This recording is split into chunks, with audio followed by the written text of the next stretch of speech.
Here I am getting ready to change the ignition switch. Well, go get one.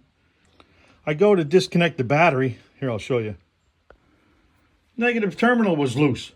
So I'm cleaning it up now. I'm going to put it all back together and make sure I have power going everywhere I need to go. Ay, ay, ay. This battery was just recently installed, maybe a month ago. I assumed everything was tight. Never assume. Clean and tight now. Oh boy. Here we go.